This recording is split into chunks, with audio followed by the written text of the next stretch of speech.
Sadashiva Samarambam Shankaracharya Madhyamam Asmadacharya Paryantam Vande Guru Parampara Ishvaro Guratmeti Murti Beda Vibhagne Yomavda Vyapta Dehaya Dakshinamutaye Namaha Sarva Vedanta Siddhanta Gocharantama Gocharam Govindam Paramananda Satguru Pranatosh Maha.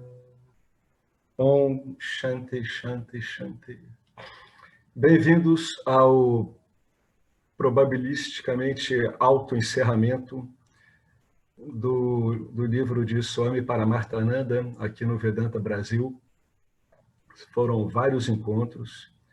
A gente deve ter um encerramento bem breve, porque falta muito pouco. Depois a gente pode sugerir alguma coisa, talvez ler um pouco, né, do livro que vai ser o tema dos próximos encontros, que é o Yoga do Amor, né? São os Sutras de Amor de Narada, comentados pelo James Schwartz, que é um livro extremamente bonito, né? Mas vamos lá para o livro de Swami Paramarthananda no finalzinho. Bom, Marcelo, pelo que eu me lembre, eram os 3 tipos de karma, né?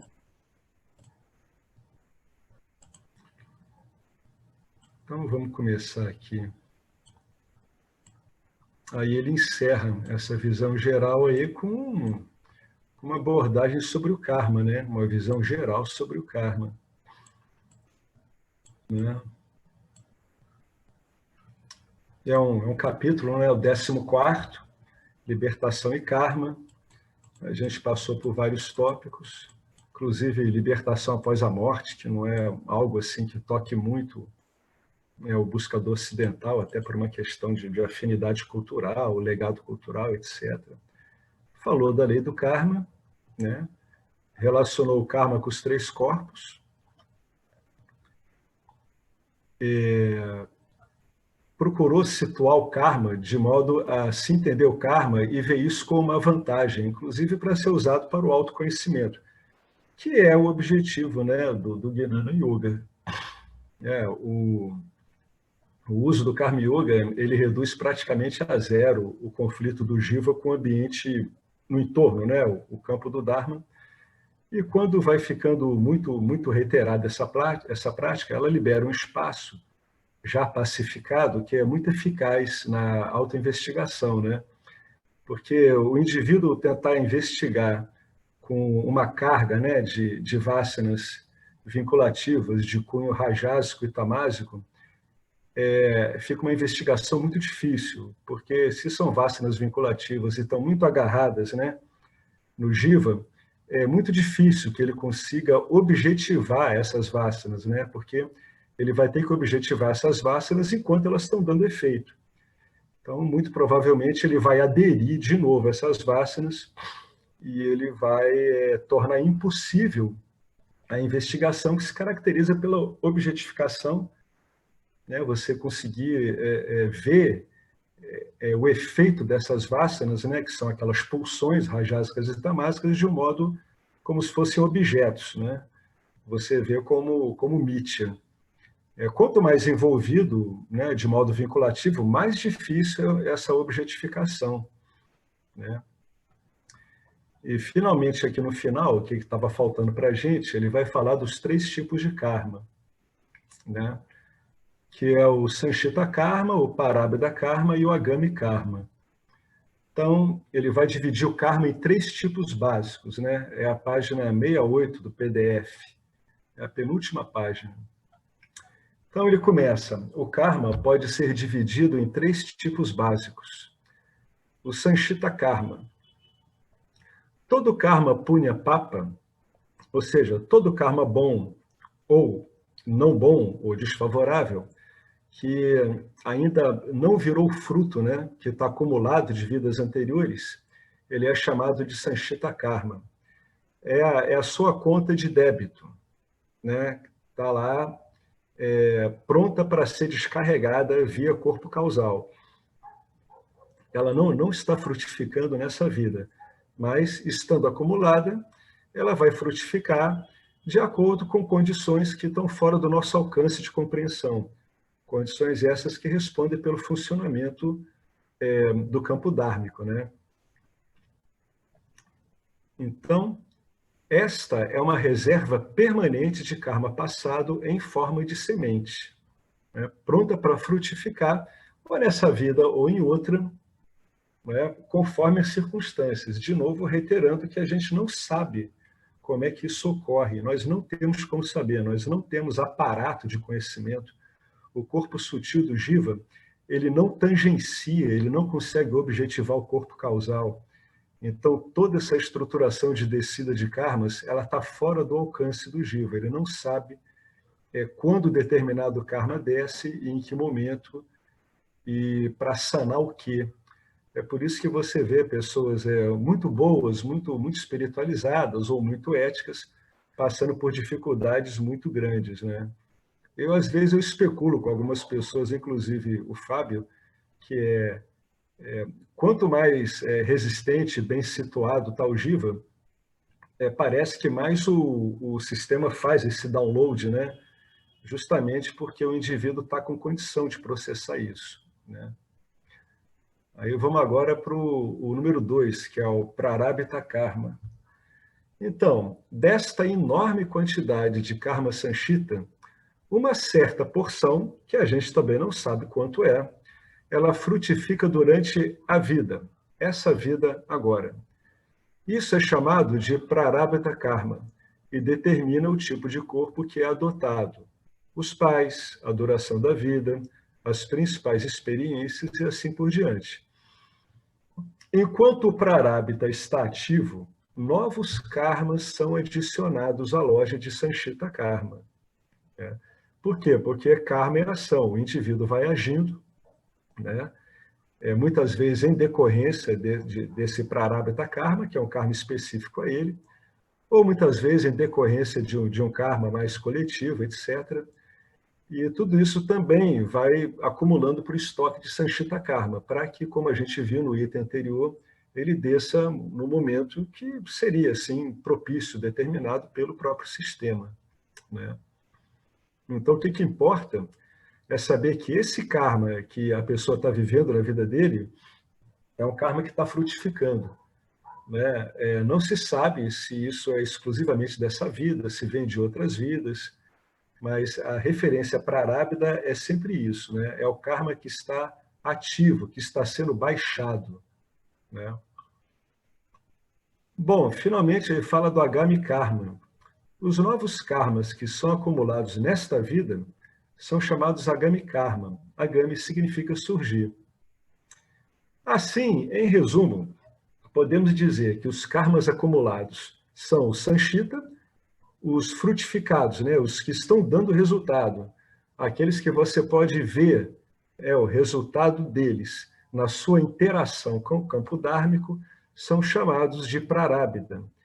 E os karmas que estão por surgir, nessa vida ou em outra, é o Agami. Então, o Agami é uma perspectiva futura, a perspectiva do presente, de como se situa o campo dármico, a gente chama de Prarabdha, e o acumulado é o Sanchita, né? É evidente, né, que agamis karmas, eles podem ficar estocados, né, para que esse ciclo se repita em outra existência ou em um outro ciclo da vida. Mas o importante é essa relação, né, que um é um estoque, o outro é o que está operante, que você enxerga ele pelo campo dármico, e você tem também o karma que está sendo acumulado nessa vida, que evidentemente vai ser descarregado em algum momento ou em alguma outra existência. Nesta vida, enquanto estamos gradualmente superando o nosso Prarabdha Karma, estamos ganhando um novo Agami Karma. Alguns destes Agami Karmas frutificarão durante esta vida, e outros continuarão com o Karma Sanchita, né? Eles vão se travestir de Karma Sanchita e vão ser aquele estoque de débito que você tem, né, estocado lá no corpo causal, pronto para descida conforme as situações. Quando o Prarabdha finalmente se esgota, esta vida chega ao fim. Ela literalmente acaba. Então, fora do armazém do estoque de Sanchita Karma, outra porção se torna Prarabdha, levando ao próximo nascimento. Isso que ele está descrevendo aqui, o Swami, é um ciclo,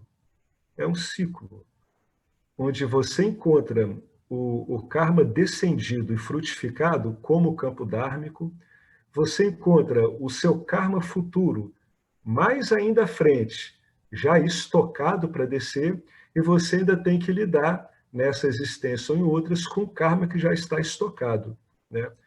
É um ciclo interminável, a não ser que isso seja olhado com muito cuidado e que se veja seriamente a identificação que a gente tem com esses karmas.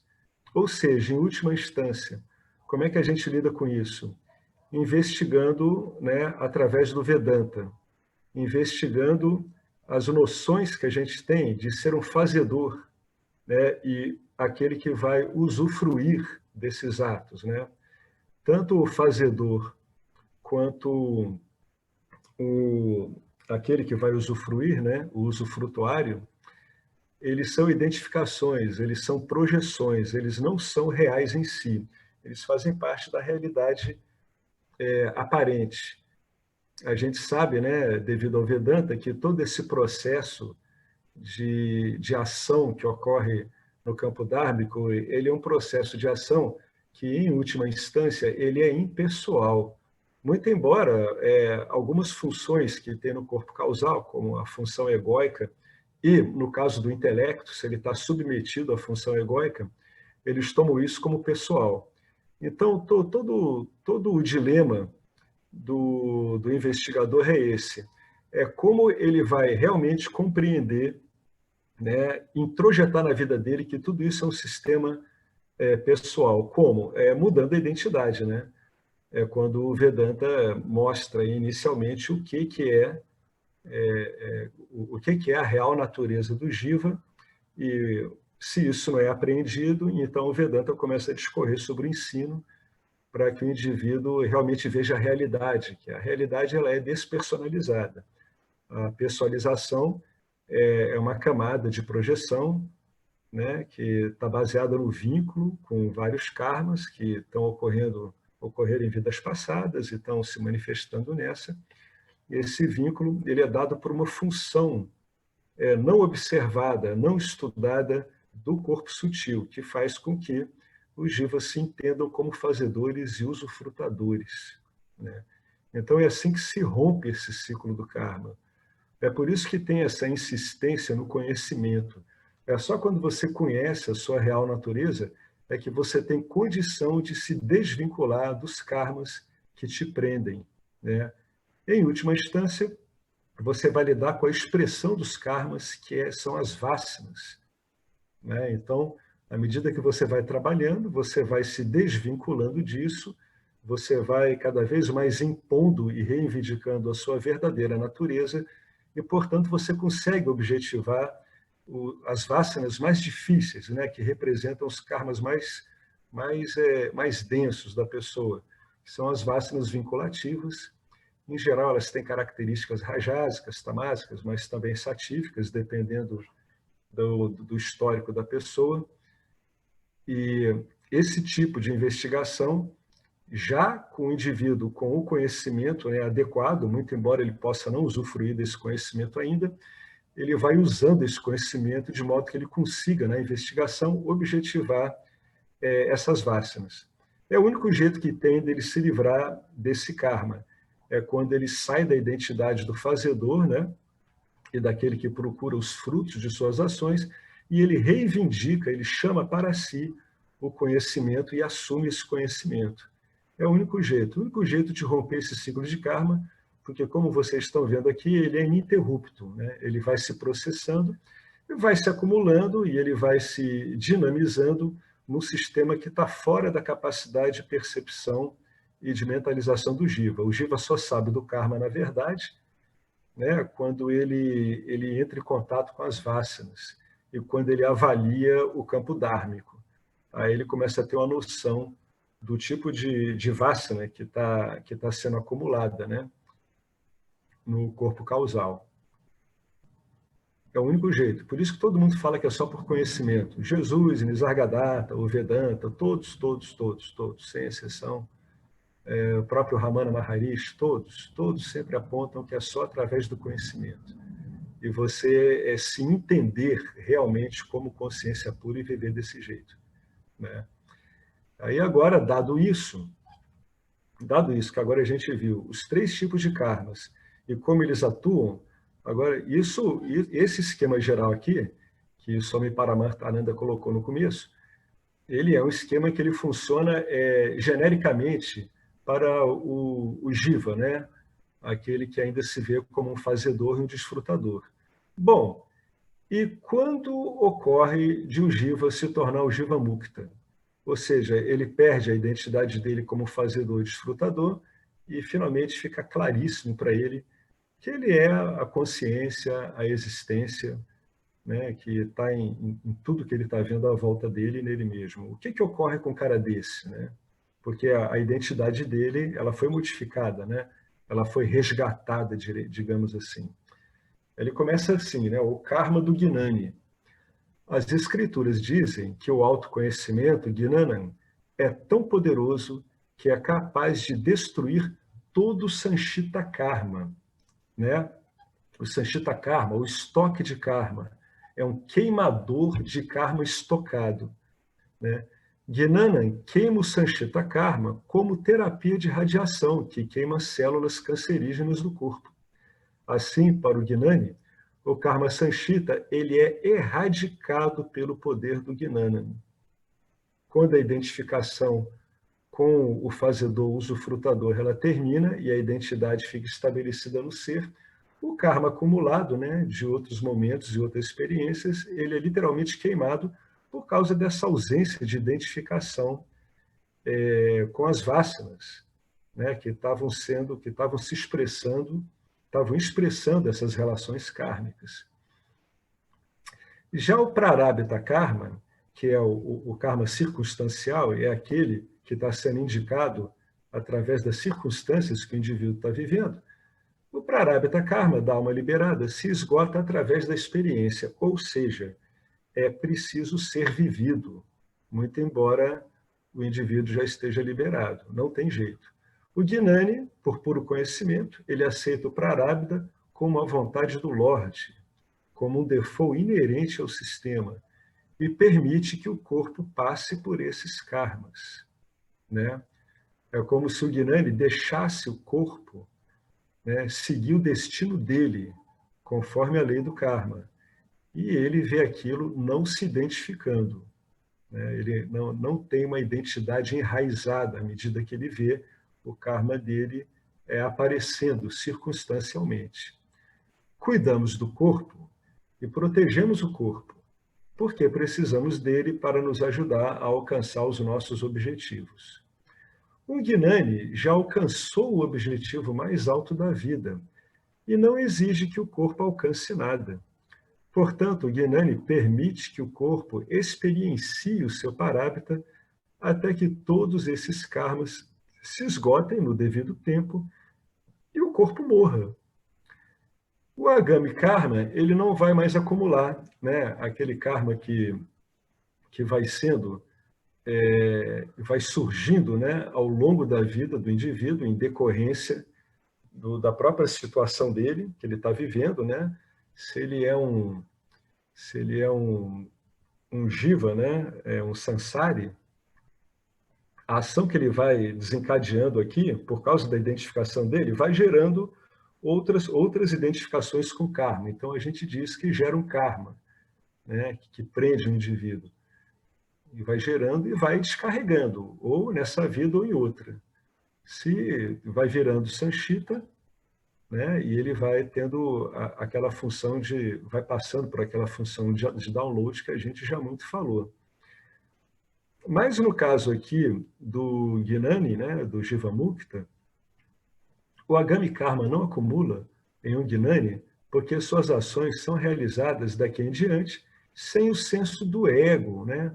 Aquela função do corpo sutil que diz para o indivíduo que ele é um fazedor, que ele é um usufrutador, que ele tem isso, que ele tem aquilo, né? Sem o senso de ego, ação ou propriedade. Em outras palavras, sem o senso de identificação com não eu, né? Com todas essas estruturas de Nietzsche, que também pode ser chamado de anátema, conforme a gente viu bem mais acima. Então, é o que a gente tinha falado um pouco acima, né? O Agami Karma ele não acumula porque o indivíduo já não tem o senso de fazedor e de executor, né? Ele pode até se comportar assim, né? Aparentemente, em Roma como os romanos, mas no fundo ele não se sente vinculado a nada disso. Isso é uma coisa que a gente pode ver no nosso dia a dia à medida que o ensinamento ele cria raízes, né? E finalmente ele floresce, né? Ele ganha copa, ganha folhas e ganha flores. Portanto, no momento da morte, não há karma para o Gnani, porque ele esgotou o estoque de karma, ele não está acumulando karma, e ele está apenas vivendo o karma circunstancial, né? Ele está vivendo, mas não identificado. Ele sabe que o karma pertence ao corpo e à mente, e ao corpo sutil. Então, ele não está identificado. O Sanchita, ele é queimado, o estoque de karma é queimado. O Prarabdha é esgotado pela própria vida que resta ao Gnani, na condição dele de Gnani, de Jiva Mukta, e o Agami é evitado. O Agami simplesmente é evitado por ausência de identificação, já que a identidade do Jiva Mukta agora é uma outra identidade, é uma identidade real. Portanto, não há renascimento, já que o renascimento ele serve ao trabalho kármico. E assim, todos os três corpos, denso, sutil e causal, fundem-se nos mundos macrocósmico denso, sutil e causal, respectivamente.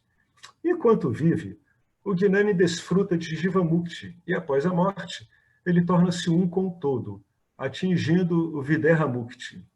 Este é o fruto do autoconhecimento. O Gnani liberado está livre de todas as formas de escravidão para sempre. Bom, a gente terminou então, né, Vedanta, a visão do todo, de Swami Paramarthananda. Esse livro vale a pena ler uma outra vez, ele dá um panorama bem geral, né? Ele pode ser bastante útil para a pessoa se aprofundar em alguns tópicos mais específicos do Vedanta, tendo a visão geral. Por exemplo, é um livro que pode ser muito interessante para quem lê o Bhagavad Gita, porque o Bhagavad Gita ele possui um viés muito voltado para o Karma Yoga. E uma vez que o indivíduo tem a visão geral, ele entende claramente por que aquele ensino ocorre e com aquele objetivo. Então, esse livro ele pode facilitar muito, devido à visão geral dele, que a gente se aprofunde em alguns textos que tratam de uma forma um pouco diferente, de uma forma mais específica algumas coisas. Inclusive o Panchadasi, que é um livro que é muito voltado para uma investigação da existência. Essa visão geral ajuda. Embora tudo aqui seja tratado de um modo ou de outro nesses livros, o interessante é a visão geral que ele dá, porque ajuda o indivíduo a se situar e o indivíduo perceber que ele está diante de um corpo de ensino, né? É um corpo que tem começo, meio e um fim, né? Que se traduz aí na meta final. Então, eu realmente não tenho muito o que falar sobre isso, né? Eu acho que ele é bastante autoexplicativo, mas é evidente que tem muita margem aqui para pergunta e para as pessoas esclarecerem ou falarem, né? Darem suas contribuições. Então, o que é que vocês pretendem? Alguém tem alguma coisa a falar, acrescentar, elaborar um pouco mais do que foi colocado aqui? Perguntas?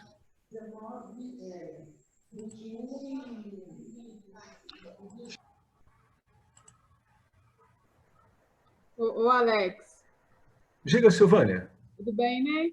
Tudo beleza? E com você? Bem também, graças a Deus.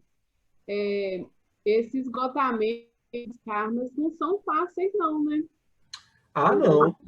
Não, Silvânia. Investigar é um osso Não é Isso, fácil, não. não, por isso que fica pouca gente, porque você está roendo o osso, É verdade. não É, é? é verdade. Eu estava pensando na última aula, né, que a gente estava estudando, aí eu estava pensando assim, por exemplo, quando a gente chega em um certo conhecimento, aí a gente começa a entender, né, o que que é o karma e tal, tal.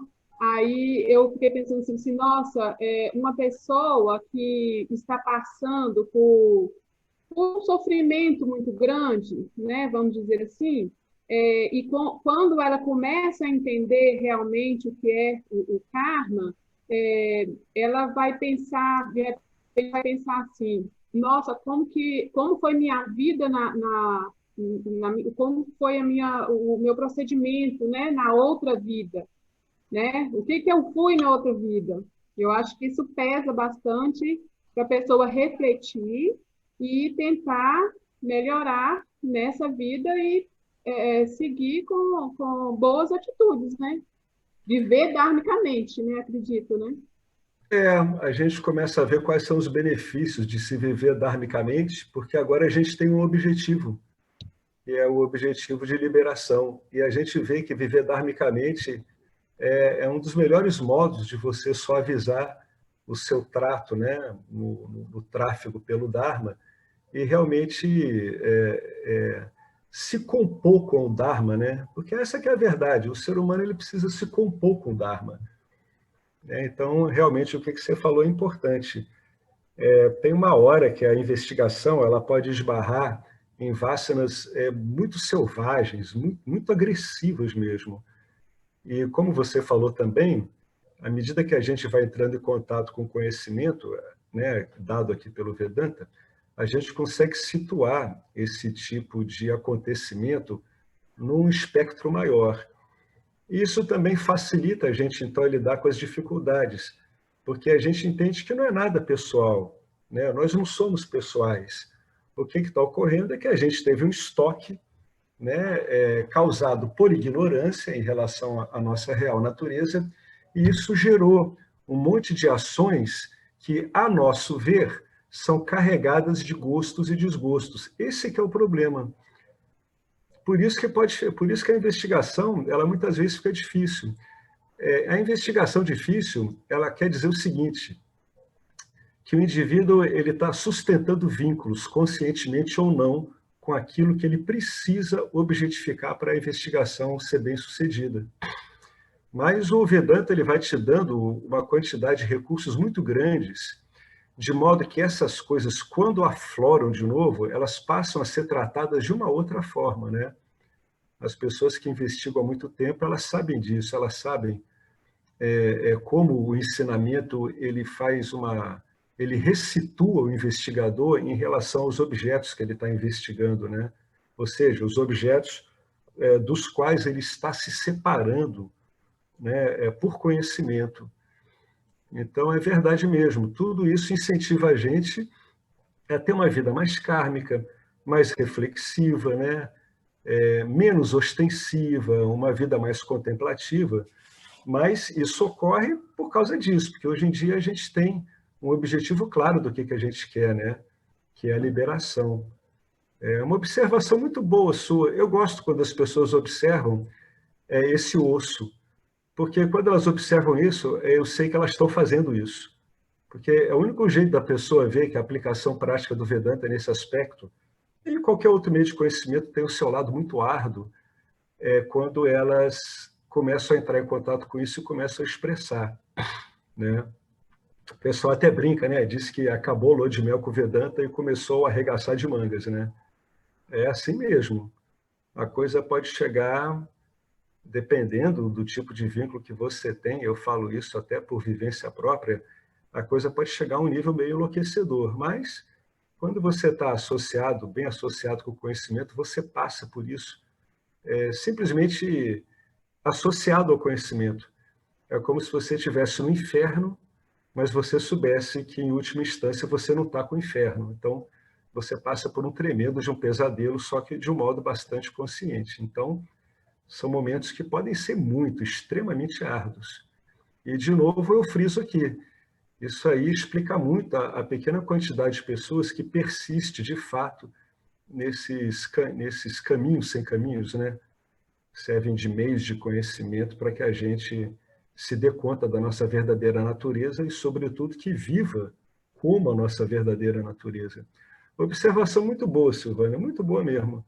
Mostra aí que você está realmente trazendo isso aí para o seu dia a dia. Não é fácil, não. Muitas vezes a coisa pode ficar muito difícil. Então, a pessoa tem que reiteradamente voltar para o ensinamento, ressignificar várias coisas que ela vê, repesar o peso da personalidade dela, ver que realmente ela nessa vida, ela funcionou como depositário de coisas passadas que não devem ser muito interessantes, né? Não é nenhuma coisa, em geral, muito gloriosa. Você pode se ver como estivador espancando as pessoas, batendo na sua mulher, e outras coisas muito feias, que não tem nada a ver com uma visão mais romantizada. E a verdade é que, como é um sistema e a gente vai se impessoalizando, a gente começa a entender que isso tem que ser feito por nós. É como você falou, né? Qual é a atitude dármica aí? A atitude dármica é pegar todas essas vássanas e tratar delas mesmo. Jesus falava uma coisa que eu nunca entendi, eu só fui entender com o Vedanta. Ele dizia assim, aqueles que me querem, que coloquem sua cruz nas costas e me sigam. Ele estava falando disso. Querendo ou não, é a sua responsabilidade agora. Ah, mas eu não fiz isso, eu não fiz aquilo. Cara, o sistema não comete erro. É isso que a gente aprende pelo ensino. O sistema não erra. O sistema não tem como errar. Do mesmo jeito que não tem nenhuma folha se recusando a fazer clorofila, né? Não tem jeito, o sistema não erra. Você olha o sistema, ele é impecável. E ele não tem como não ser impecável com essa estrutura, né, moral e ética, que está diante da moral e ética, como é o ser humano, que tem que usar bastante o seu discernimento. Então, o sistema é preciso mesmo. E a gente assume isso, a gente entende o papel da gente na lei do Dharma, a gente vai ficando cada vez mais impessoal. Quando isso é assumido, quer dizer que você está ficando realmente impessoal e você toca isso em frente com os recursos que a gente vai tendo aqui. Muito bom, Silvânia, eu gostei muito mesmo. Obrigado mesmo. É isso aí. Igual você falou, é um caminho sem caminho, mas que nos leva à evolução espiritual, né? Com certeza. E sai. Sai, não tem jeito não, a gente tem que continuar. Isso, não tem mais volta, não. Não É tem verdade. como. Não tem como. Você, mesmo que você quisesse, você não voltaria. E voltar é impossível. Muito bom mesmo. Obrigada. Obrigado você, Silvânia. Alguém quer comentar mais alguma coisa? Ou em linhas gerais ou em linhas específicas? Ou uma seja, coisa que eu acho Opa, interessante observar, diga, Fábio. nessas três qualidades, vocês estão me ouvindo bem? Esses três estados de karma, vamos dizer assim, o único que a gente direciona, de fato, é Agami Karma. Que ele é colocado como karma que surge, porque é o karma que a gente coloca no campo como as nossas respostas ao Prarabdha Karma, né? É a nossa ação oferecida ao campo. Então, você tem esse campo potencial, que vamos dizer assim, é uma conta que a gente tem, um repositório, né, que é o Santita, e aí você tem o seu Prarabdha Karma, vamos dizer assim, o seu contexto, né, e pelo que Swamiji fala aí, é como se tivesse uma linha basal, assim, pré-determinada, que diz respeito ao todo o seu contexto familiar, o que está pré-determinado de acontecimentos assim importantes desde o teu nascimento até a tua morte e tal. Mas a gente vai redirecionando, né, esse contexto através do Agami Karma. Então, é muito interessante a gente entender que essa dinâmica das ações, ela é incessante. Na prática, as nossas ações, sendo ianes ou não, elas vão gerar sempre algum resultado, né? Vai ter efeitos, mas o que muda para o Yanni é que ele não está agindo da plataforma de quem está interessado em um resultado específico, quando ele age de determinada maneira. Então, ele também já não está identificado com o Prarabdha Karma. E aí faz sentido também, Alex, essa colocação, me parece fazer sentido, né? Essa suspeita que a gente tem, né, da torrencial de karmas que passa a fazer sentido quando o indivíduo ele não tem essa identificação mais, é como se ele tivesse mais aberto a processar essa precipitação toda, porque ele vai ter esse extravasamento, que é essa queima muito rápida, né? E vai... Tudo bom, filho? Entra lá. E vai neutralizar muito rapidamente, né? Então, por isso, o Yana, ele é um poderoso carburador, assim, né? Para queimar rapidamente. Desculpa, pessoal. Mas para queimar rapidamente toda essa conta kármica, né? Vou controlar a cachorrinha aqui e já volto. Muito bom esse comentário do Fábio, porque ele situa aonde é que o ensino pode trabalhar em termos de modificação, né? É no karma futuro, né? Esse karma futuro aí, ele realmente é a resposta que ele está dando ao campo dármico. Se ele está usando o ensino, ele vai dar respostas dármicas, né? Que são realmente respostas impessoais. Então, não há identificação. É aí que a coisa é trabalhada. Agora, com relação aos outros, o Gnani aceita como default do sistema, né? Especialmente o Prarabdha, né? Já que ele queima esse aqui, que é o estoque, ele aceita tranquilamente o Prarabdha como um default do sistema, do modo como ele está vivendo agora. Agora, mesmo só para o estudante, né, que está avaliando isso e vendo, isso arruma a cabeça do estudante, né? Um bom modo de olhar essas descidas do karma, né, sabendo que a gente está dividindo ele em 3 tipos básicos, etc., é entender que eles são condições e situações que têm que ser lidadas do jeito que aparecem, né? É por isso que o indivíduo, ele também, ele vai entendendo, à medida que ele entende isso, ele vai cada vez cobrindo com menos camadas de projeção e ocultação. O que eu estou querendo dizer com isso? O indivíduo para de se lamentar, né, pelo passado dele, ele para de se lamentar pelo que está ocorrendo, né, porque ele vê que não é nada disso, nada disso é real, essa lamentação não é real, né? O que cabe a ele é ver o que está ocorrendo no campo dármico e atuar do modo mais dármico possível. Essa é a resposta adequada, essa é a resposta que realmente o campo aprecia, que o campo absorve, né? É o melhor sistema. Tudo isso arruma o indivíduo. Se o indivíduo entende bem essa dinâmica aqui, ele é uma coisa que eu noto muito, o conflito dele diminui muito. Ele para de criar fantasias em cima do que está acontecendo. São simplesmente coisas com as quais ele tem que lidar. E uma coisa interessante, né? Devido à composição específica do corpo sutil dele, né? O corpo sutil de todo mundo funciona do mesmo jeito. Mas as cores, né, dele, os temperos dele específicos, refletem toda a história kármica do indivíduo. Então, o indivíduo, com esse conhecimento, ele entende que realmente isso só tem como caber a ele por uma questão de projeto e desenho mesmo. Não há alternativa. Quando você entende como isso é constituído, você vê que realmente é através de você que isso vai ter que ocorrer, né? Não adianta achar que alguém vai fazer isso por você, que um grande olhar, um darshan vai queimar seus karmas, né? Não tem como. Você tem que investigar isso à luz do conhecimento.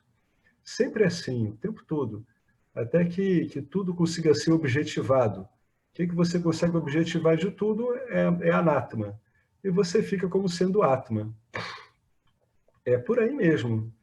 Então, esse conhecimento do indivíduo permite a ele ter uma postura adequada, né? Agora, tem que se lembrar uma coisa, que A gente aqui está falando de postura adequada, mas a gente está aqui num encontro de Vedanta. Tem um agravante quando a gente vai para a vida mundana, que a gente lida com outro tipo de construção, que é a inversa. Então, sempre que a gente está lidando com o mercado, assim, entre aspas, a gente tem que saber ali como é que a coisa funciona daquele jeito, que é o inverso, né? E eu falo isso para o indivíduo não se impressionar com as coisas que ele vai vendo, ele não tentar se justificar perante outros, né? O Gnana, ele trabalha com ele mesmo o tempo todo, com ele mesmo e com o campo dármico. Ele não pessoaliza as relações dele, nem a própria relação dele, e ele se comporta como se ele fosse uma pessoa qualquer, porque, na verdade, ele é uma pessoa qualquer. Só que ele é uma pessoa que sabe que não é uma pessoa. Mas, para o campo dármico, ele é uma pessoa qualquer. Não tem outra alternativa, não tem predileções nem nada. Né? Mas isso ajuda ele a se situar, ajuda ele a desempenhar o papel dele adequadamente, na medida em que ele vai vivendo uma vida comum, absolutamente comum. O autoconhecimento transforma o indivíduo num cara absolutamente comum e ciente do que ele é e do que é isso que está ocorrendo com ele e com os outros, né? Mas é muito comum, é muito corriqueiro. E eu sempre falo isso, é muito eficaz, extremamente eficaz. Se o seu objetivo realmente é a liberação, é a melhor coisa que pode acontecer isso aqui, né?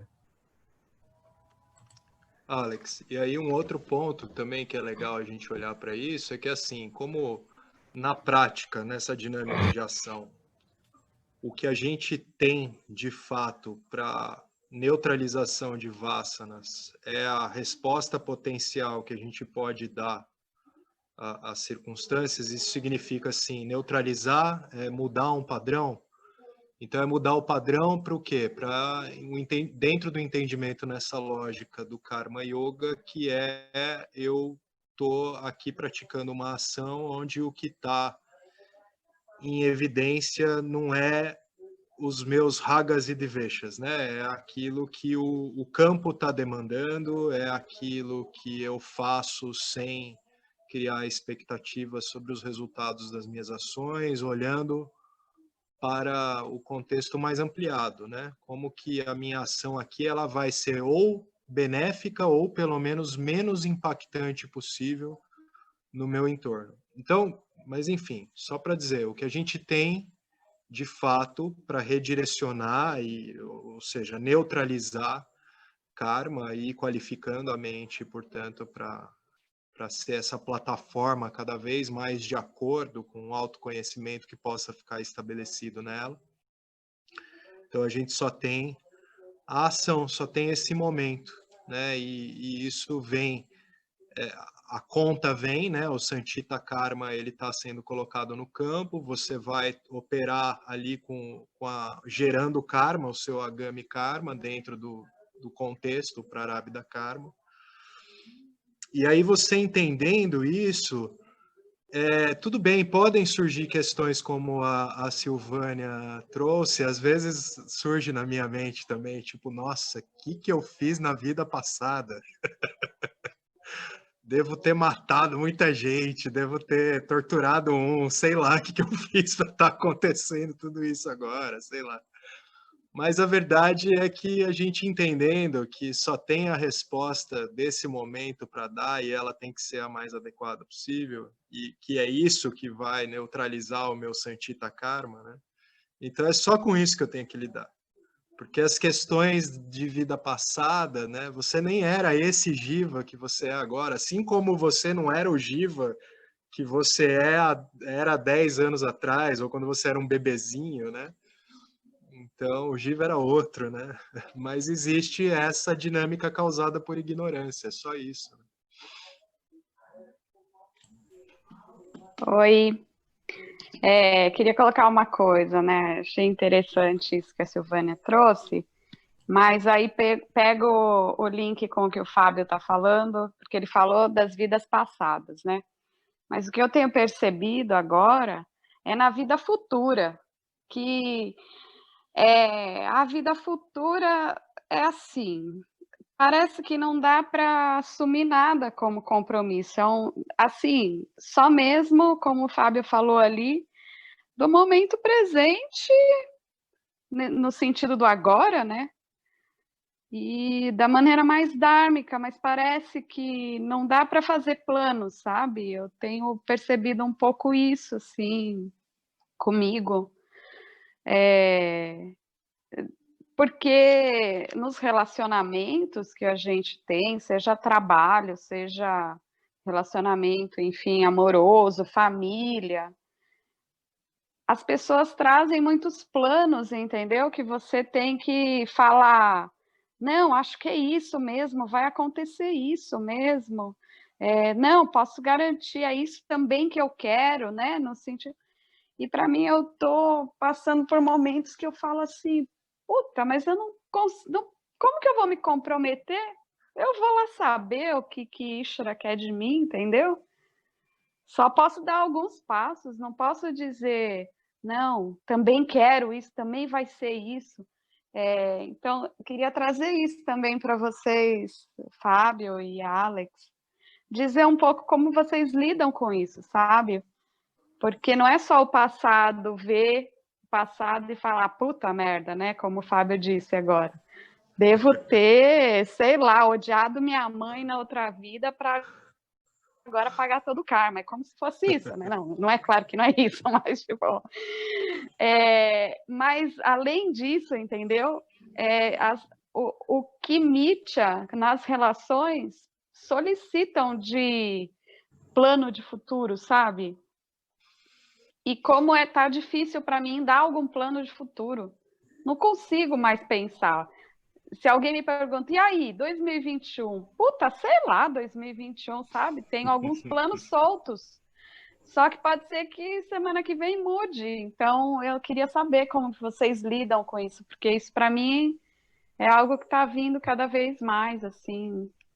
Se vocês puderem falar um pouco disso. Betânia, eu lido com isso exatamente como você está falando.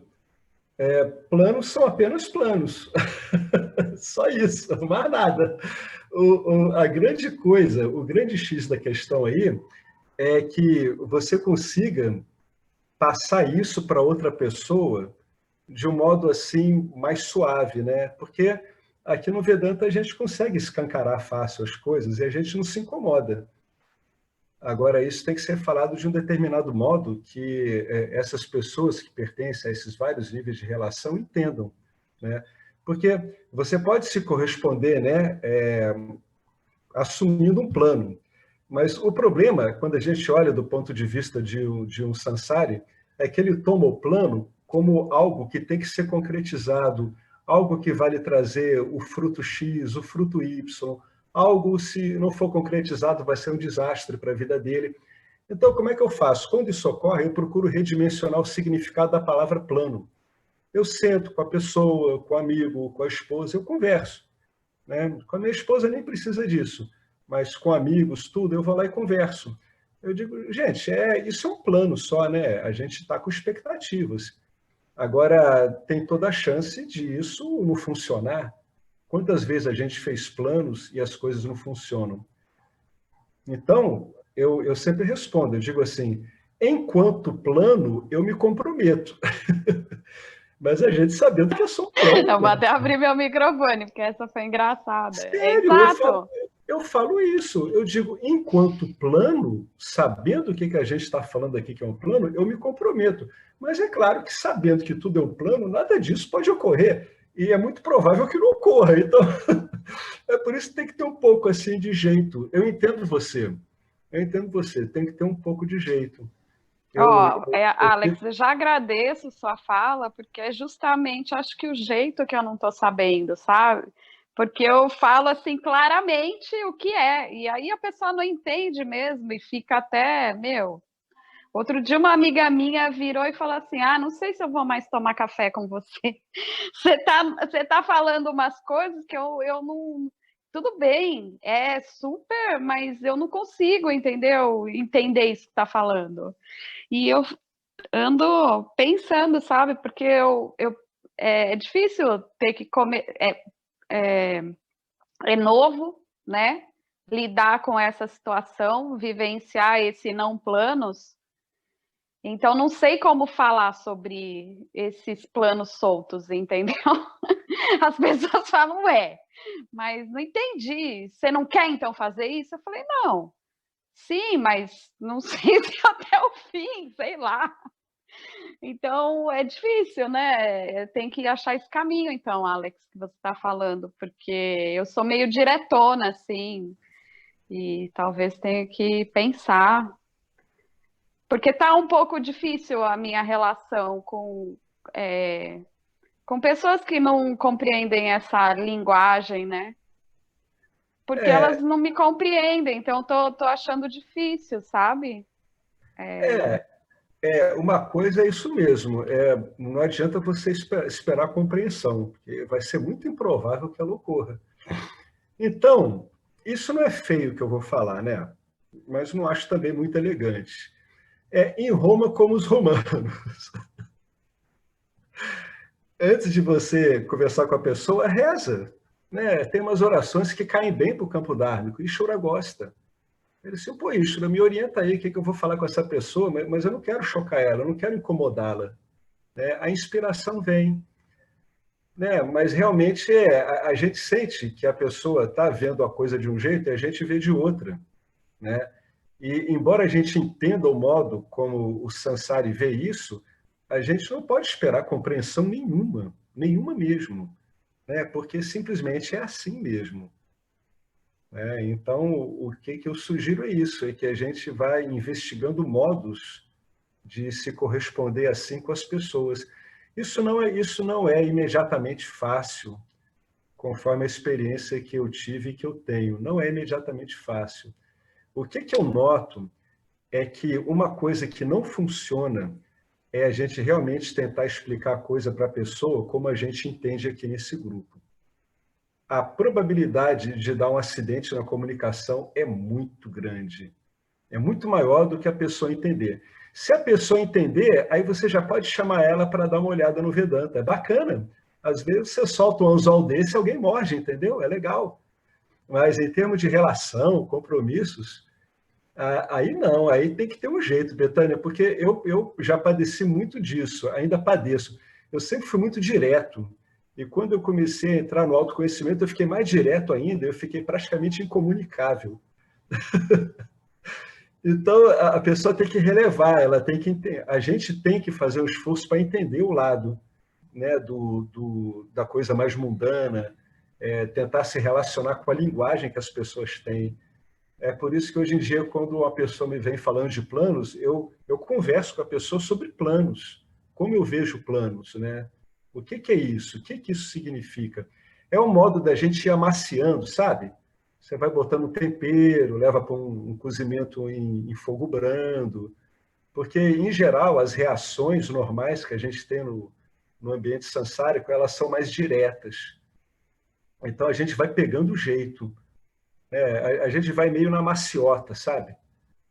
Tem que ser mais macio. Eu já me falaram isso várias vezes, eu demorei muito tempo, mas eu acho que você tem uma habilidade, porque você lida muito com gente, de ir modulando isso.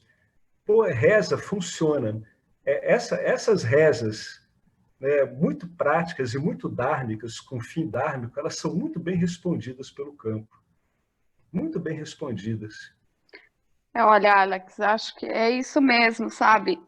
Mas para mim, principalmente assim, como isso tudo eu estou assumindo como verdade, e eu sou uma pessoa que falo o que penso, né? Vamos dizer assim, como Giva, né? Que na verdade, né, não é o que sou, mas beleza. Mas eu falo o que penso, então tá começando a ficar incomunicável, entendeu? Porque eu olho as coisas, as pessoas falando, eu falo, mano, o que é isso que essa pessoa tá falando? Não, ó, olha, isso é só um pensamento. A pessoa fala, hã? Eu falo, não, mas isso aí é o que você tá colhendo mesmo, não tem culpa, não sei quem. Hã? Então, tipo, vai ficando uns traumas, entendeu? É sério isso. Vai dificultando mesmo, e tá difícil para mim não falar sobre o que eu penso, entendeu?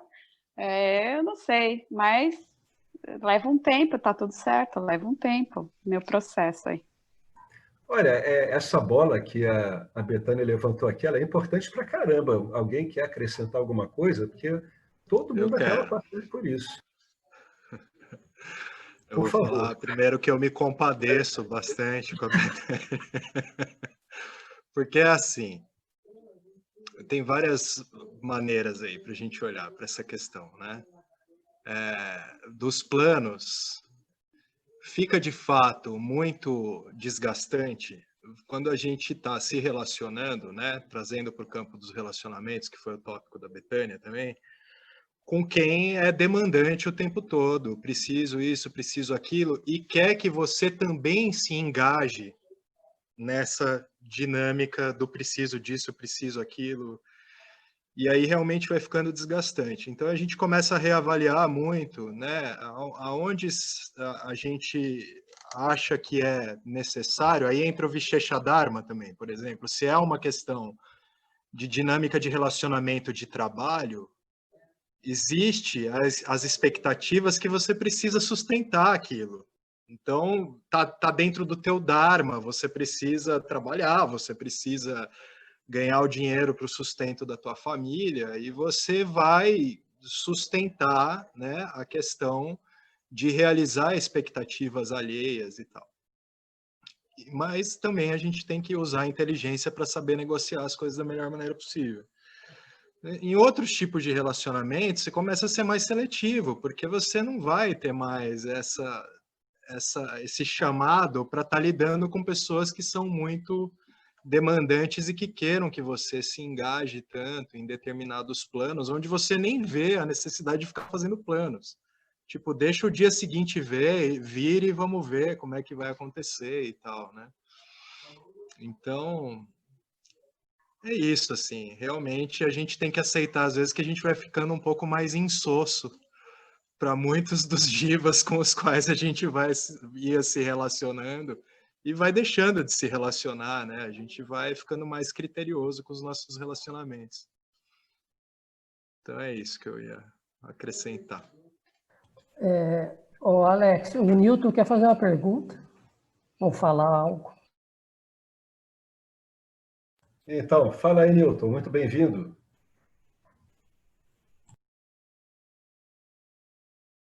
Não, já passou o tema aí, Alex. Eu só queria fazer uma observação, que não tem nada mais preciso do que um plano de voo, né? E nada está garantido que o avião vai chegar lá no destino, né? Boa. A gente tem nossas metas, né? É verdade. Todos temos.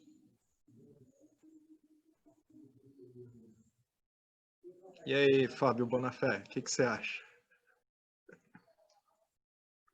Tá na área. Tá cortado o áudio, professor.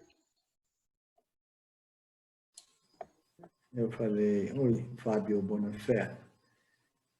Eu peguei o bonde andando.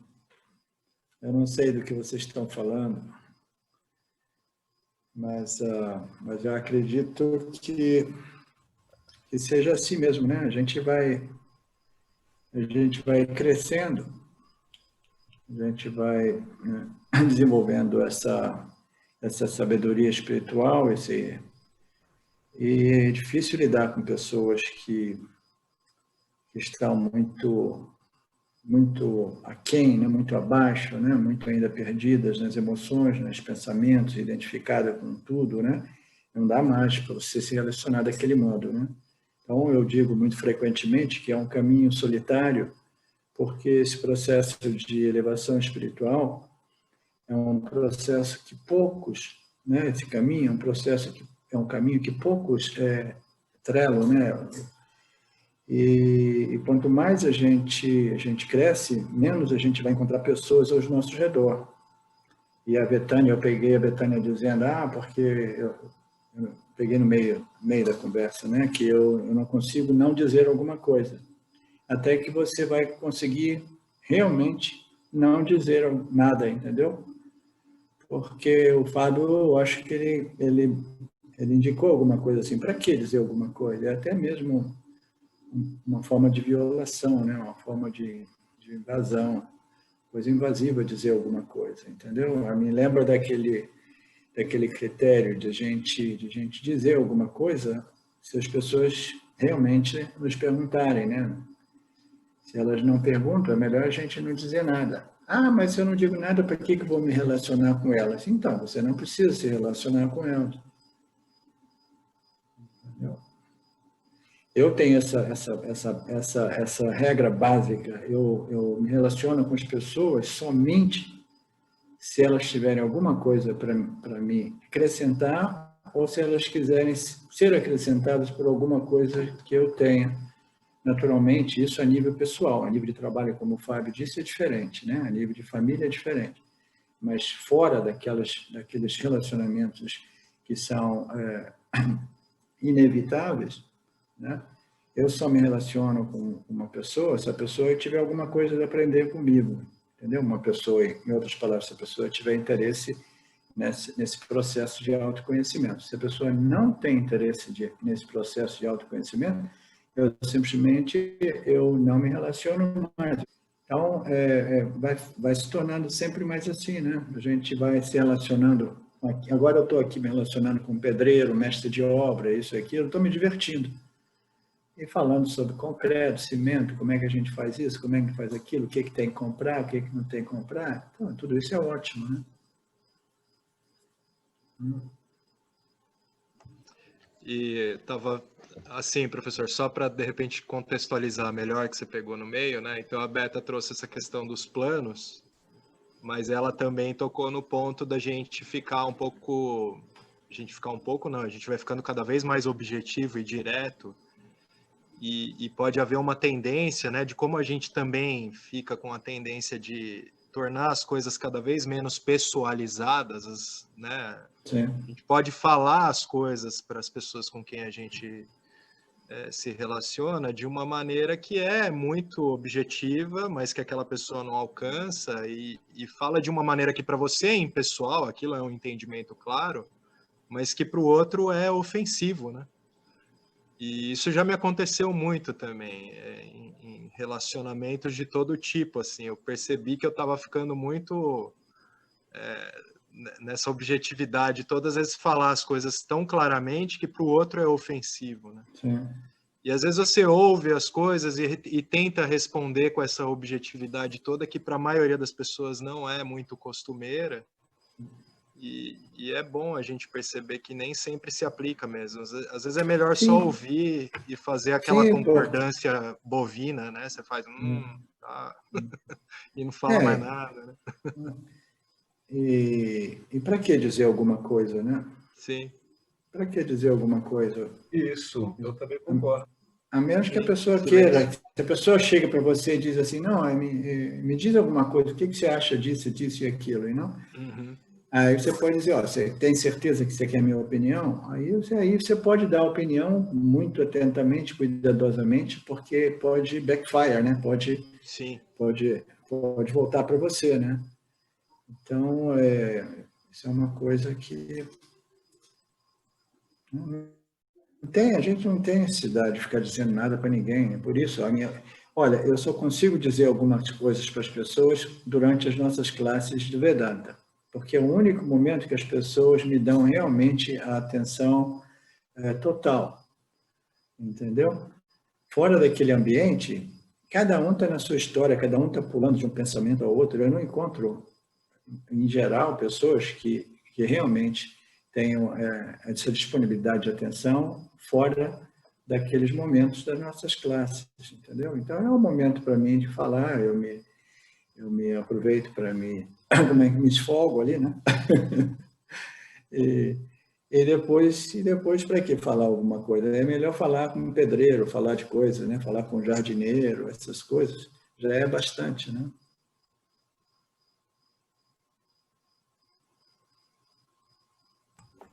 E às vezes acontece como você falou, né, professor? A pessoa pede a sua opinião, você pode dar essa boa checada, que nem você falou, né? Você quer mesmo saber. E mesmo assim a pessoa pode se ofender, né? Dependendo do que você tem a dizer ali, a sua avaliação, né? Por mais clara que ela seja, pode ser ofensiva, né? Então é bom procurar ficar na nossa mesmo, quietinho, o máximo possível. É aquele ditado que diz que se conselho fosse bom, ninguém dava, vendia, né? É muito, muito verdadeiro, né? Ninguém quer conselho.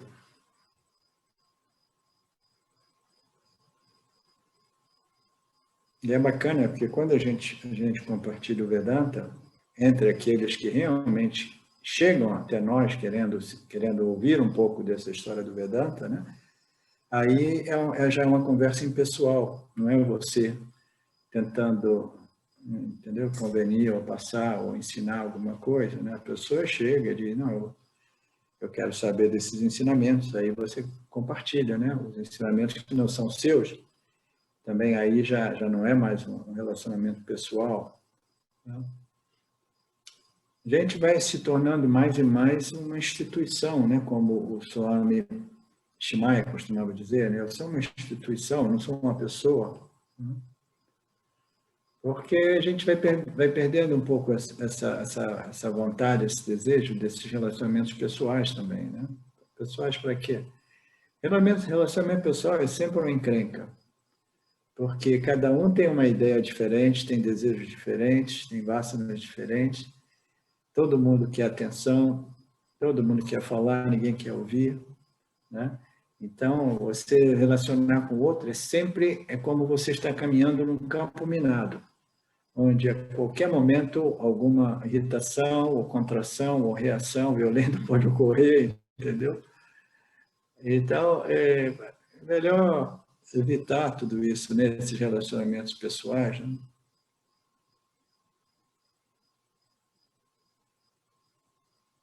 No final das contas, a pessoa é um pensamento, né? Nada mais do que um pensamento, né? E uma coisa que eu também noto, assim, professor, é que a gente vai ficando muito satisfeito conosco mesmos, né? Então, a gente acaba estrojetando pouco mesmo, né? Estrojeta muito pouco. A estrojeção é mais funcional mesmo. Aí acaba ficando mais quieto mesmo, né? É meio que inevitável.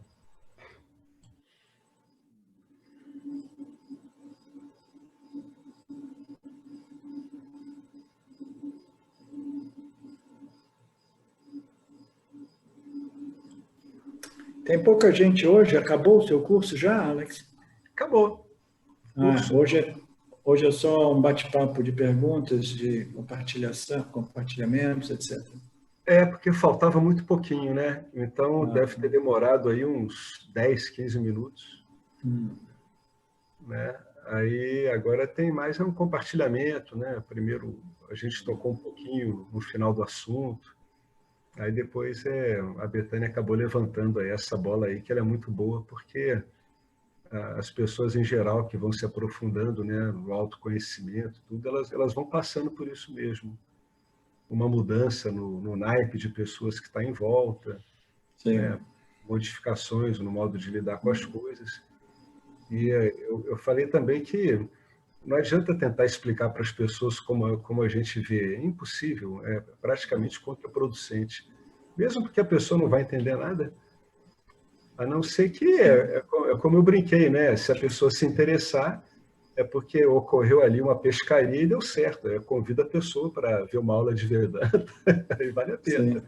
Mas é um evento bem raro, é muito raro isso ocorrer. É muito raro, é muito raro. Algumas pessoas falam, quero saber alguma coisa. Aí eu mando eles para o Vedanta Brasil e nunca mais ouço falar deles, entendeu? Porque é raro, as pessoas vão lá, começam a ler aquelas coisas ali, já fica com o pé atrás, né? Hoje nós tivemos um satsang muito interessante, bacana, porque mais uma vez as pessoas insistiam nesse ponto de que eles querem uma experiência, né? Alguma coisa que seja mais... De que modo todo esse conhecimento intelectual pode me ajudar na minha experiência do dia a dia, etc. Aí nós fomos falando de fui elaborando diversas lógicas. Aí, no final, a pessoa me dizia assim, mas tudo bem, ok, suponhamos, né, que eu realmente aceite que eu sou a consciência, eu sou a existência, mas ainda assim, o que isso vai mudar a minha vida, entendeu? Então, no final das contas, nós entramos na questão da experiência, porque todo mundo está nisso, porque eles querem a experiência, né? Eles querem que o autoconhecimento propicie uma experiência, né, para o jiva com esse autoconhecimento, que minimize ou remova, né, esse elemento do sofrimento psicológico, né, humano. Então, a pessoa estava me perguntando isso, aí eu fui dizer, não, você vai se beneficiar, você vai ficar mais feliz porque você compreendeu que você é a consciência, mas você compreendeu principalmente que a sua natureza é ananta. Você é infinitamente não limitado, você não é temporal, né? Você é independente, livre, independente do espaço, tempo, de todos os produtos de Maya. Nenhuma experiência te afeta, te modifica, né? Então, você é realmente limitado, porque você é um sem nada além de você. Tudo isso são meras sobreposições dentro do âmbito da sua consciência existente. Então, esse conceito, né, de que aí, no final das contas, eu falei para o cara, né, que a gente está experimentando todo o tempo essa nossa ilimitação. Todo o tempo a gente experimenta ela. Mas só que a gente permanece focado nos objetos, nos relacionamentos, nos objetos de relacionamento, a gente experimenta aquilo e a gente não vê que a gente está experimentando, né, a nossa ilimitação, satya, né, a consciência. A consciência está presente em cada uma desses objetos, né, de relacionamento, de experiência, etc. Nessa zona aqui. Todo mundo quer experiência. E ninguém se dá conta que o autoconhecimento possibilita a experiência da sua consciência ilimitada, né, aquilo que ilumina cada um dessas experiências específicas, né, experiências objetivas em relação aos objetos. Então, o autoconhecimento propicia essa experiência de ananta, que é a experiência da sua ilimitação, desde que esse conhecimento seja firme, claro e sempre presente, né? E as pessoas, elas falam, não, eu quero uma experiência temporal, que vem e vai, mas eu quero uma experiência. E você poderia estar experimentando a cada momento a sua ilimitação, através da compreensão da sua natureza ilimitada, mas, no final das contas, esses conceitos são muito sutis para a galera em geral, entendeu? Eles têm dificuldade de compreender o valor, né? O valor dessa... E é inútil a gente ficar dizendo isso para as pessoas, daquilo que eu entendi, a Betânia dizer, porque se as pessoas não estão preparadas, não estão preparadas. Se elas não estão preparadas para desenvolver um valor mínimo pelo autoconhecimento, autoinvestigação, não tem nada que você possa fazer. Mas eu sei que isso é uma coisa quase impossível, né? Porque é muito raro encontrar uma pessoa que realmente esteja pronta para o Vedanta, esteja pronta para começar a enxergar o valor da autoinvestigação, do autoconhecimento, né? Através da compreensão. Mas esse é o mundo. Então, a gente vai ficando sempre mais sozinho. Vocês lembram do Guru do Beijo? Aquela história do Guru do Beijo, aquele cara que eu conheci antes de eu iniciar quando eu estava naquele processo, aquele estágio, né?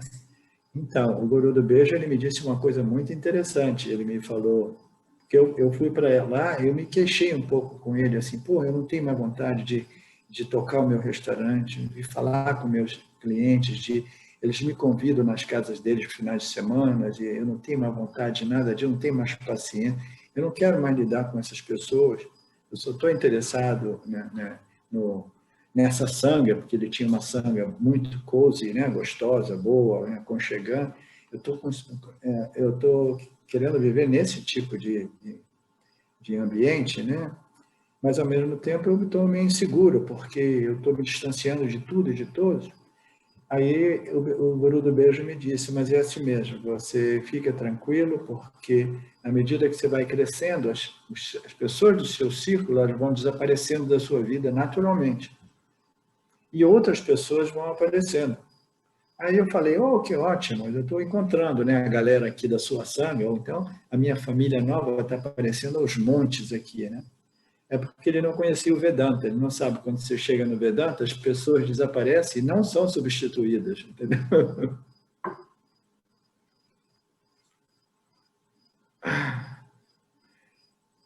Betânia, espero que você não fique triste, né?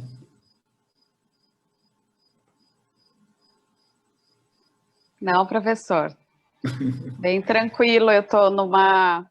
A minha pergunta foi porque eu estou vivenciando essa etapa agora, né? De até não conseguir fazer planos que as pessoas querem que eu faça e não... Isso é muito, talvez, dura naquilo que eu falo, porque eu ainda não compreendi, entendeu? Que eu tenho que não falar. É como se eu estivesse assumindo isso para mim, eu tenho que ainda falar, talvez, numa etapa posterior aí. Hoje ficou bem marcante isso, o Alex falou isso, e você também, o Fábio. Talvez tenha que me calar mais, porque estou sendo mal compreendida, né? E é uma etapa, eu acho que está tudo certo, ainda bem que tem essa sanga para poder compreender que isso é uma etapa também, né? Então, acho que é um pouco isso. Mas o melhor modo de não falar dessas coisas com ninguém é não haver ninguém com quem falar. Mas isso não é uma realidade hoje. Ainda não, radical entendeu? essa é. Não é. Para mim, não é essa realidade, né, ainda. Ó, Pode ser que seja, mas o meu karma ainda, eu tenho relacionamento com muitas pessoas, mas já estou criando problemas, então porque se você... tenha menos, entendeu? Se você sair de casa quando estiver chovendo, você se molha. Se você se brincar com fogo, você se queima. Se você se relacionar com muitas pessoas, você acaba criando encrenca. É simples, né? Porque as pessoas, cada um está na sua viagem, né? Está todo mundo querendo trocar figurinhas, querendo dizer que as minhas figurinhas são mais valiosas. Então, fica sempre pisando um no pé do outro, né?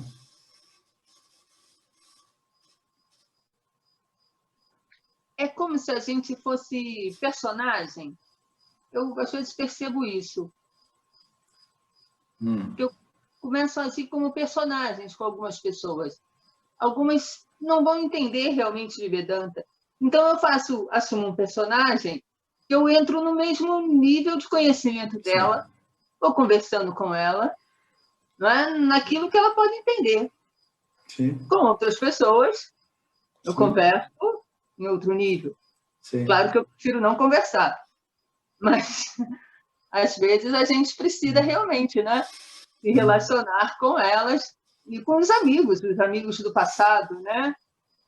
Eu evito contato o máximo possível para não romper, não é? Para não ter, Marcela agora parece que vou morar no Capão, está cada vez mais maluca, né? Então, eu vou devagar, converso o que eu posso.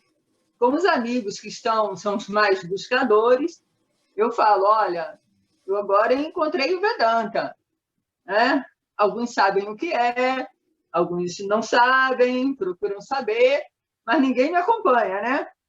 Um ou dois eu aprofundo um pouco mais, eles ouvem um pouquinho, mas cansam, porque as pessoas têm medo de desapegar daquilo que elas seguem, né? Da experiência. E eu fui me afastando, gosto muito das pessoas, eu falo o tempo inteiro, você sumiu, eu digo, não, eu gosto muito de todos vocês, mas estou em casa, agora eu estou sempre em casa.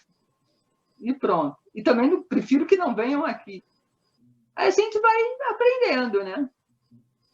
a gente vai aprendendo. E estou amando, porque aqui a gente compartilha dessa sensação, desses sentimentos, né? E quanto aos planos, Betânia, o ano de 2020 foi fantástico. Quem acredita em planos, né? A gente faz planos sabendo que são só planos mesmo, né? São só planos.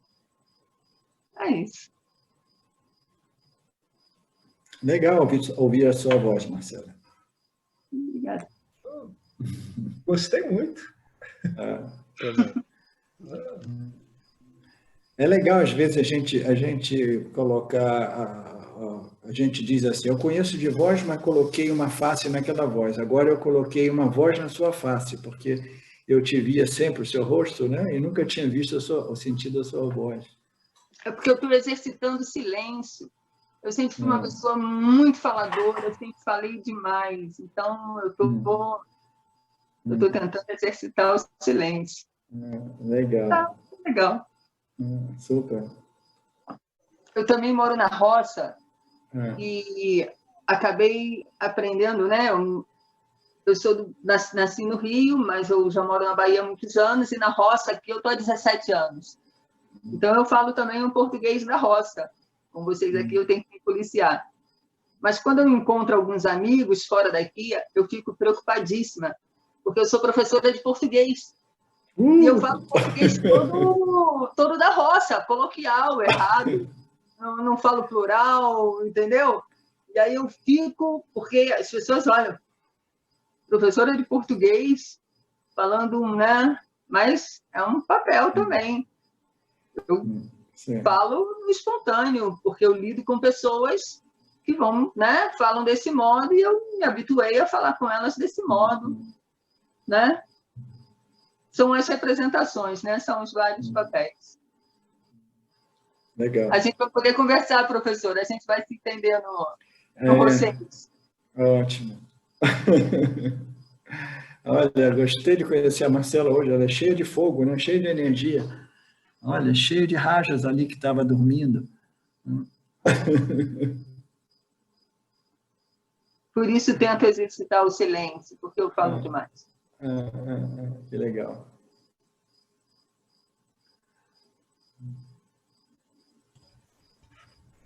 Muito bom, hein, Marcela? Essa sua coisa de assumir personagens. Ultimamente eu estou meio assim. Eu vou lá, deixo a pessoa falando, eu falo, que legal, sei. E, de uma certa forma, presta atenção, mas é claro que eu não levo nada a sério, né? Mas vai levando, vai levando. Mas é meio que inevitável que a gente acabe ficando com pouca coisa para falar mesmo, né? Eu noto isso. Não tem nada mais cansativo do que lidar com samsaris, né? Os samsaris, eles são próprios conversa chata, etc, né? Todo relacionamento é com base em uma troca. Eu me relaciono porque eu quero ver alguma coisa do outro, né? E chega um ponto que você já não tem vontade de haver nada dos outros, entendeu? A menos que seja alguma coisa realmente mais profunda, né? Sabedoria, etc. Uma boa troca, silêncio é uma boa troca também, né? Agora ficar lidando com as pessoas sansárias só para dizer que assim, é um papel. Papéis são bem pagos quando você é um ator lá em Hollywood ou Bollywood. Então, são papéis que valem a pena ser exercitados, né? Executados. Mas no dia a dia, Marcela, com o tempo, você vai acabar, se você realmente prosseguir se aprofundar no Vedanta, você vai cansando desses papéis porque eles não pagam, eles não te dão um cachê bom, entendeu? Vão te cansando, você não leva nada para casa. Então, vai falar assim, mas que história é essa de ficar exercendo todos esses papéis se eu não tenho nada que realmente eu ganhe, me acrescente, entendeu? Quando você precisa realmente, porque você vai cuidar da sua mãe, você tem que exercer o papel de filha. Você vai cuidar do seu filho, tem que exercer o papel de mãe. Você vai para o trabalho, você vai exercer um papel de empregador ou empregado, entendeu? Mas isso é aquilo que é estritamente necessário como papéis. Agora, você ficar lidando com uma infinidade de sansares, simplesmente, né, sob o pretexto de que são papéis, são papéis, são papéis, mas são papéis quase sempre desgastantes, não tão desgastantes, mas annoyantes, como é que se diz? Boring, tediosos, né? E uma perda de tempo, às vezes, né? Às vezes você precisa lidar, pelo menos na minha vida, no samsara, eu preciso lidar com algumas pessoas, com algumas situações, e que eu penso, nossa, isso é uma perda de tempo, de algum modo, porque eu estou aqui precisando representar esse papel, eu poderia estar estudando Vedanta, eu poderia, né, estar fazendo outras coisas que me levassem, né, a um entendimento maior sobre a realidade, a real natureza das coisas, e eu estou precisando lidar com isso aqui. Por isso, o afastamento dos amigos, não é? A própria família, a gente vai se afastando. Sim. Eles vão se afastando também, porque eles vão percebendo que a gente vai ficando uma pessoa um pouco diferente. Por mais que eu tente ser amorosa, eu cada vez estou mais indiferente, né? E eu acho bom, não estou reclamando, não. Né? Eu acho realmente que esse é o caminho, né? Porque realmente lidar com os sansaris, não é em fácil. geral, é muito chato, são muito egóicos, não é? São muito eu. São muito ignorantes. Porque eles querem falar, eles querem falar, contar a história deles, né? Não existe nada mais chato do que ouvir a história de um sansari, né? E é quase todo mundo quer falar, quer dizer alguma coisa. Na América tem uma expressão que diz assim, para de cuspir no meu orelha, entendeu? Quando a pessoa está falando coisas irrelevantes simplesmente porque elas querem, entendeu? Elas querem uma audiência, né? E você tem que ficar lá que nem uma tola, né? Que nem uma estúpida ouvindo tudo aquilo sem nenhum interesse, né? E quase sempre a gente desliga, a pessoa fica dizendo, a gente nem está mais ouvindo, que é ainda mais insultante para o outro, né? Então, toda essa atividade, ela vai desaparecendo, né? Na medida que a gente vai crescendo, a gente não se presta mais a esses papéis inúteis, desnecessários, entendeu? Simplesmente para querer apresentar uma face para o mundo de uma pessoa ainda. A gente faz isso porque a gente ainda se sente inseguro, e aí a gente quer manter alguns laços a gente não quer realmente chutar o balde ou deixar as coisas fluírem e começar a ver essas pessoas desaparecerem, entendeu? De nossos círculos. Que a gente ainda tem uma certa crença de que tem alguma coisa nessas pessoas que eu ainda necessito, né? Aí, no final das contas, a gente vai realizando que a gente não necessita de nada, de ninguém, né? E aí a gente tem para dar quando alguém quer receber, a gente tem para trocar quando alguém tem alguma troca que realmente seja válida, boa, né? E, caso contrário, é muito melhor a gente ficar na nossa, né?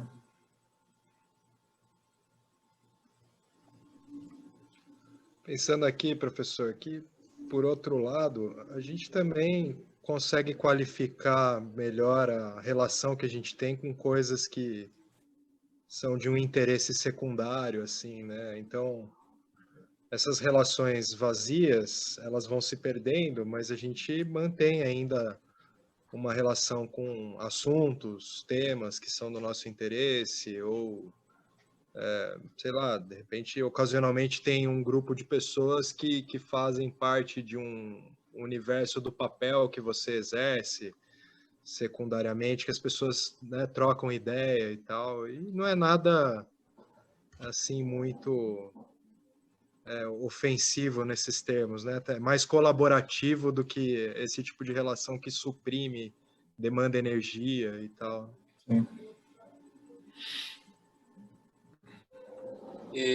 Nesse sentido do que falou, boa noite a todos, né? Tudo bem? Oi, Henrique. Nessa linha do Fábio, né?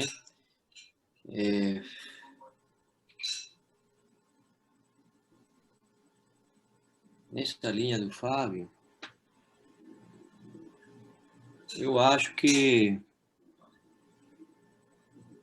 a gente se envolve mais profundamente com a vida. você começa a se envolver mesmo. Eu acho que a fase essa de separação acontece também, né? Mas depois vem um envolvimento completo. E tá tudo... Isso não sei, um envolvimento completo onde não existe assim rejeição por nada, né? Então, eu acho que uma outra, não sei, né? Eu acho que estou né? Uma forma de expressar a questão essa que é um pouco difícil, né? Mas cada instante está aí para ser vivido com quem seja. E como seja, não interessa como, né? É um envolvimento profundo, a gente, não sei, né? Eu acho que por aí, né? E com respeito a esse negócio você estava falando do karma, né? Eu tive que sair, não entendi, não escutei tudo, né? Karma também não passa, se envolve tão profundamente com a vida que esse karma secundário, né? A gente não se preocupa mais com ele. Essa não sei minha percepção, né? O Henrique, posso dizer alguma coisa?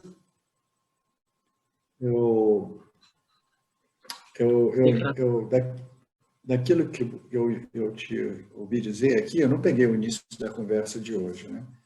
Mas esse envolvimento com a vida que você se refere, ele tem, eu compreendo, né? Porque na medida que a gente vai crescendo, a gente vai se transformando, a gente vai vendo também a beleza de Mithya, né? A beleza dessa ordem de realidade aparente, a beleza dos samsaris, né? Vivendo totalmente sobre o feitiço de Maya, da ignorância, de avidya. Você vê a beleza em tudo, entendeu? Mas isso é mais como você vai vendo a beleza em tudo, você está muito ligado em tudo, você está muito envolvido sem estar envolvido, porque nada realmente te atrai ou te repele, entendeu? Aquelas coisas vão desaparecendo. Você vai vendo tudo, existe um sentimento de beleza, de apreciação por tudo, etc., em geral, né? Mas ainda assim sem aquela força de atração e de envolvimento, né? Ou de repulsão, de que a gente vai ficando embolado, enrolado, encrencado, né? Com o outro e com as circunstâncias da vida, né? Então, eu percebo você falando desse envolvimento total como se fosse uma ausência de rejeição, que é uma coisa positiva, bonita. Você já não precisa se esconder do mundo, você não precisa rejeitar o mundo, negar o mundo, você se abre para o mundo, você encontra o mundo, até que você passe através do mundo sem que o mundo se colhe, se attach to you, entendeu? Fique grudando em você as pessoas, isso e aquilo. Você vai vendo a beleza, mas sem realmente se envolver do ponto de vista psicológico, entendeu? Então, mais ou menos isso que talvez eu entendi que talvez você quisesse dizer. Eu acho que mas esse envolvimento que eu falei, né, não é um envolvimento de eu me envolvendo, porque não sei, é difícil de explicar. Não é um eu que se envolve com algo. De fato, muitas vezes eu nem me encontro já, né? Como se diz, é difícil. Não existe, né? Eu não estou me envolvendo com nada, mas eu estou me envolvendo com tudo. Sim, sim. É complicado explicar esse negócio. Não, parece um paradoxo, porque você sabe que... Mas, como posso explicar? Sei lá, difícil mesmo. Eu acho que o modo mais fácil para a gente compreender esse processo, essa lógica que você apresentou, é que você vai vivendo a sua vida, você está envolvido com tudo na medida que você entra em contato com o mundo sem rejeitar, sem negar, sem tentar fugir, evitar, ir para a caverna, isso e aquilo, e você sabe que tudo é somente Ishvara, entendeu? Tudo é somente esse sistema, essa ordem inteligente, entendeu?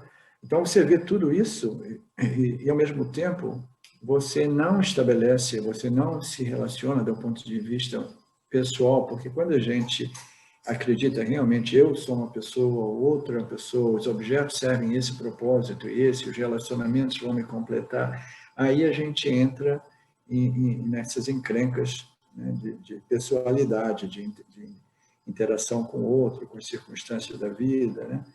Então, de repente, a gente não está envolvido porque a gente já não está mais nesse relacionamento sob esse ângulo da pessoalidade, da personalidade, do ego do indivíduo que, entendeu? Que é o que quer, né, dentro desse relacionamento, dentro desse contexto. Quando você começa a viver o mundo, entendeu? Compreendendo a totalidade de Mithya dentro do contexto de Satya, você está absolutamente imerso nessa ordem aparente, mas ainda assim totalmente livre e independente de tudo isso. Talvez seja por aí que você sinta essa dificuldade de expressar, entendeu? O modo que você está envolvido e do modo que você está totalmente livre, independente de tudo, entendeu? Talvez seja por aí. O problema dos relacionamentos é se relacionado ao ponto de vista de eu sou uma pessoa e eu sou movido pelos meus gostos e desgostos, o que eu quero e o que eu não quero. E aí a gente acaba com esses envolvimentos, né, que produzem pensamentos, sentimentos negativos, conflitantes, né, disturbantes, perturbantes. Mas se a gente se relaciona do ponto de vista desse autoconhecimento, até mesmo a compreensão de que tudo é simplesmente Ishvara, aí a gente está livre da problemática decorrente dessa pessoalidade, personificação, como agente, né, agente que interage com o outro, com o campo, com as outras pessoas, com outras situações. Tem feito dias muito quentes aqui, está faltando chuva. Eu tenho ido nadar no rio umas 2 vezes por dia, apesar de tanto trabalho aqui com essas construções. Super gostoso. Pensando aqui, professor, fazendo uma reflexão aqui. Existem,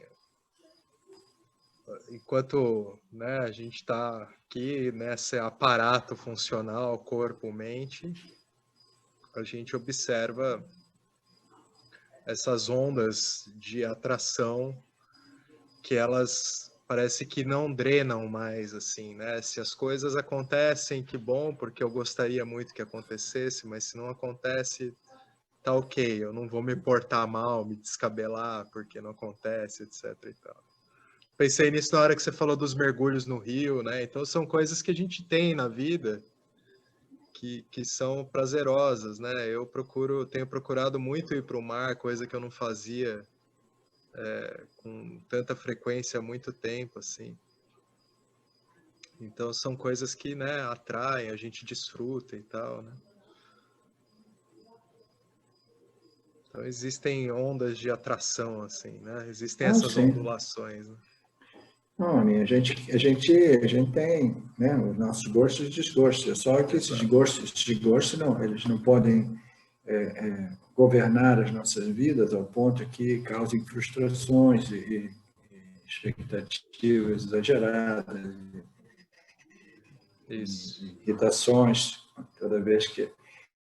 Então, uma preferência aqui e ali é parte da sabedoria, essa sabedoria espiritual nos permite, né, de aceitar aquilo que vem, apesar dessas nossas preferências que já não são vinculativas, né, no sentido de que a gente tem uma compreensão que a gente não controla as nossas experiências.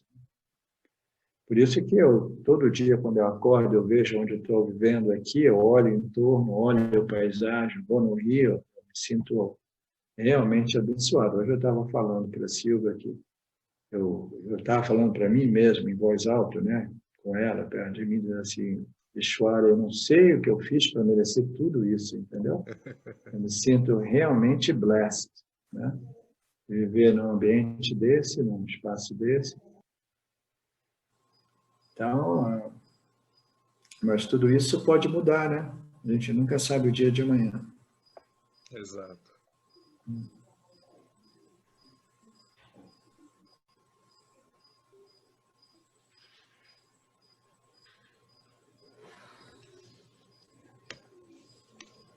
Finito.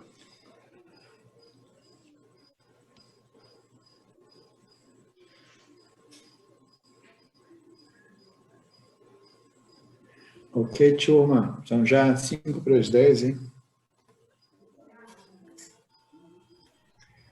Então, Agora eu estou começando a... Alguém quer acrescentar mais alguma coisa? Sim, ou a gente encerra? Acho que podemos encerrar.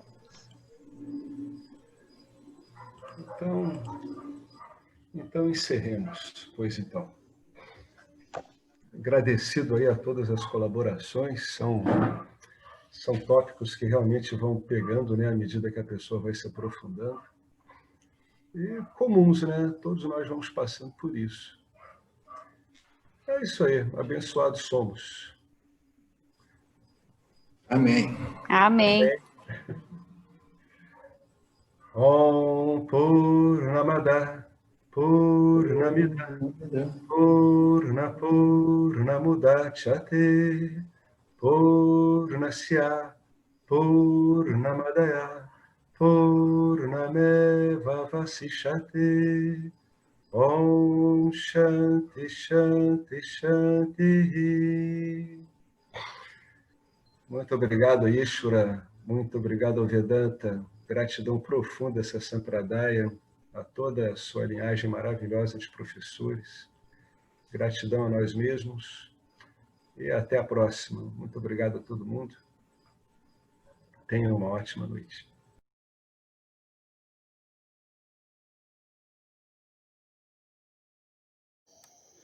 Saudações. Eu quero aqui deixar um pequeno testemunho. Através do estudo do Vedanta, com os ensinamentos sendo esclarecidos especificamente pelo professor Arlindo Nagar, foram canceladas em mim algumas noções que eram relacionadas com a ideia que eu tinha a respeito de alcançar algo que representasse uma grande realização espiritual.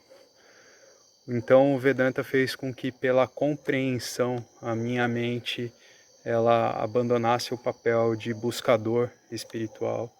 E isso para mim foi um marco inicial para uma outra relação com o processo de desenvolvimento espiritual, do qual, saibamos disso bem ou mal, é um processo que fundamenta a vida de todos nós. E eu digo isso para estimular todos aqueles que chegam no Vedanta Brasil e entendem que podem se beneficiar da profunda imersão direcionada para o autoconhecimento que é promovida nesse grupo de estudos, que é um grupo que existe graças ao trabalho altruísta do professor Arlindo Nagar, suportado também pelo trabalho voluntário de pessoas que contribuem para a manutenção do grupo de diversas maneiras. E entre as várias formas de contribuir com esse trabalho, as contribuições regulares em dinheiro, elas são necessárias. Então, se você se beneficia do trabalho desenvolvido no Grupo de Estudos Vedanta Brasil, faça uma contribuição. Qualquer quantia é muito bem-vinda. As informações para transferências em dinheiro ficam disponíveis na seção Avisos do nosso grupo no Facebook e serão colocadas na descrição desse vídeo aqui também. Namaskaras.